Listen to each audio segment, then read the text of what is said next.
Right, tonight we are kicking off the 31st season of Final Score Friday. Let's go right to Lane and Sean and those gorgeous cheerleaders from Henrico High School, guys. Yeah, that's right, Julie. Welcome in, everybody. We already have a rivalry here on the set with the very first game. Henrico was at Petersburg last night. These ladies aren't too happy with Mr. Sean already. Not at all. We're going to get to those highlights. The first game for New Wave head coach Jerome Mathis. Crimson Wave led 35-6 at the half, and then Stanley Green Jr. connects with Jontavion Petacoulis for 26 yards. Crimson Wave special teams will capitalize on the Warriors' miscue, giving themselves a short field. It will set up Green to Keon Ridley. And the Wave gets win number 1 for Jerome Mathis on Thursday night, 48-6 over the Warriors. Our season debut of Final Score Friday. Next. Final Score Friday with Sports Director Lane Casadante and Sean Robertson. Sponsored by Oak Valley Custom Hardscapes, Blazer Heating, Air and Plumbing, and Central Atlantic Toyota.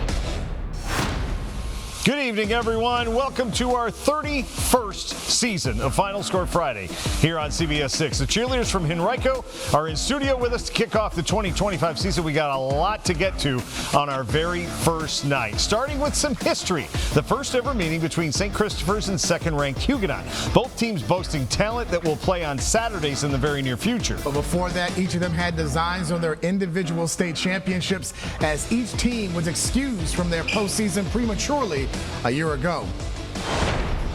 But before the game, the Falcons dedicated the field in honor of former head coach Richard McPhee, the winningest coach in program history, and also in Richmond City history. First quarter, Falcons in the red zone.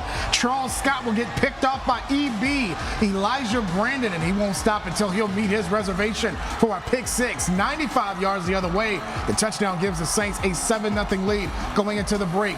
Third quarter, St. Chris gets possession, and South Carolina commit Darius Gray caps the drive with a 3-yard touchdown run to increase the Saints lead to 14-0. Next, St. Christopher's drive. Aiden White behind the left side of that offensive line finds Pater from 6 yards out. Saints up 21-0.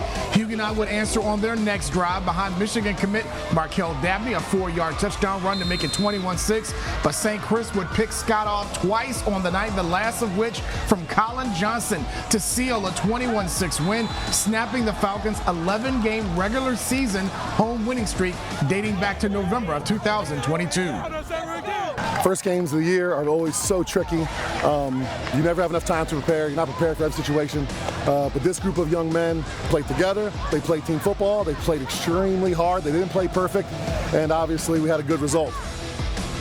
Obviously, yes, a pretty good result. Just a couple of the games actually taking place tonight in the East End. Number 3 Highland Springs hosting Hopewell. The family of former Springers basketball coach George Lancaster were recognized before the game. His coach passed away last weekend at the age of 80. First quarter, Eric Bird on the very first Springers possession goes around the right end, 8 yards for the touchdown.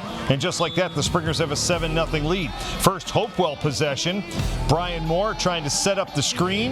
He gets picked off by Jadon Parker, and he goes back the other way, 33 yards for the pick six, 14-0 at that point. A safety made it 16-0. It was that kind of night. Springers roll 68-12 over the Blue Devils as they start their season 1-0. Meanwhile, the number 1 team in our high school coaches poll, Varina, started on the road in Roanoke against William Fleming, who made the Region 5C championship final a year ago. First ever meeting between these programs. Jasir Preston for William Fleming converts on 4th down, and then Kamari Steelman.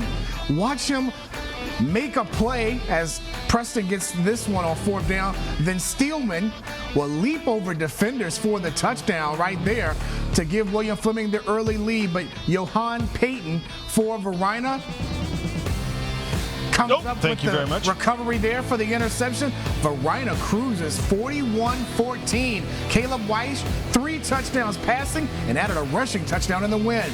from yesterday afternoon. Fourth-ranked Benedictine hosted St. Michael the Archangel out of Fredericksburg, a rematch of last year's BISAA title game won by the Cadets in the first game for new head coach Kurt Von Bargen. Second quarter, Benedictine up 3-0. Quarterback Luke Kincaid in for the injured Carson Lambert finds the left corner for the touchdown. Cadets up 10-0. Next, St. Michael's possession. Austin Moyer steps up and will get picked off by Theo Dwyer, one of 2 turnovers forced by the Cadets in the first half, and that will lead to this. Kincaid finds Sam Fennell for a 9-yard touchdown, one of 2 TD catches by the tight end. Cadets led 17-0 at the break, would post a 38-0 shutout in their season opener. Back down to the Tri-Cities. 5th-ranked Dinwiddie opening on the road at Colonial Heights. Generals learning to live without Harry Dalton because he's out in L.A. right now, about ready to get his first season at USC underway. Living the life out there as a Trojan. First quarter, Zion Bousseau to Kayvon Wiggins. Breaks the tackle, finds the end zone, 26 yards for the touchdown. The Colonials would block the point after, so it was 6-0. As time expires in the first, Bousseau takes it himself, 6 yards on the ground for the touchdown, 2-point try, no good. Bousseau had 193 yards passing and 3 touchdowns, 19th straight win for the Generals over the Colonials as they roll 53-7. Also from last night, number 6 Manchester hosting Monacan. New Monacan head coach Justin Akers facing his former team. First quarter, Landon Abernathy getting started early, up top. 60 yards to a wide open Jalen Ballard, and no one will get him. That gives the Lancers an early 7-0 lead. Abernathy wasn't done. He's going to find Antonio Turner next on a 25-yard touchdown pass as Turner spins his way through the defense. That made it 13-0. Those two would connect again in the first quarter. The Lancers set a school record for points, 83-13, a season opening victory over the Chiefs. Still to come, plenty more week 1 scores and highlights as Final Score Friday rolls on.